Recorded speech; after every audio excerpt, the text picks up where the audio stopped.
Pemirsa, polemik sistem pemilu proporsional tertutup mendapat tanggapan pengamat politik. Pengamat menilai rencana pemilu proporsional tertutup ini merupakan kemunduran demokrasi. Sebagian besar masyarakat dan partai politik melayangkan kritik terhadap rencana KPU untuk melaksanakan pemilu dengan sistem proporsional tertutup. Polemik sistem pemilu proporsional tertutup ini pun mendapat tanggapan pengamat politik Sumsel Raihidin Haji Anang.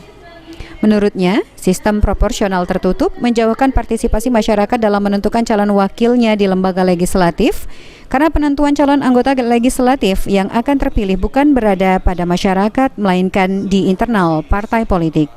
Proporsional tertutup membuka ruang terjadinya nepotisme di internal partai politik. Bukan tidak mungkin, calon-calon yang memiliki relasi dengan struktural partai dapat digunakan untuk mendapatkan nomor urut tertentu. Kalau kita melihat antara sistem terbuka dan tertutup, kita harus mengakui, sistem terbuka itu lebih baik dibandingkan sistem tertutup. Kenapa? Karena pemilih ini, rakyat ini jelas, yang dipilih itu jelas. Saya memilih si A karena saya tahu kualitasnya, ya kan?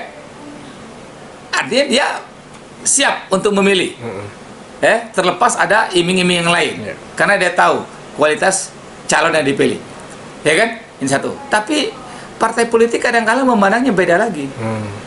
Dia mau lebih leluasa, lebih dominan untuk mengambil kebijakan dan keputusan, maka dia setuju partai-partai tertentu itu untuk tetap memperjuangkan sistem proporsional tertutup berpotensi menghilangkan relasi dan tanggung jawab anggota legislatif kepada rakyat.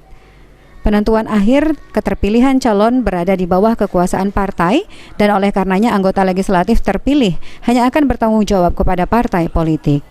Yang berjuang suaranya banyak dipilih oleh rakyat, mungkin dananya juga besar, mengeluarkan all out dia untuk duduk sebagai wakil rakyat. Ternyata kalau dia ikut sistem tertutup, belum tentu dia jadi bisa terpilih, bisa diambil oleh partai politik untuk duduk sebagai anggota dewan, wakil rakyat.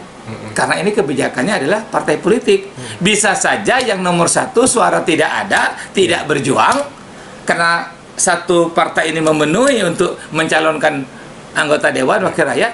Bisa saja yang suara yang kecil, yang tidak dipilih rakyat, bisa jadi anggota DPR. Aprianto, PAL TV.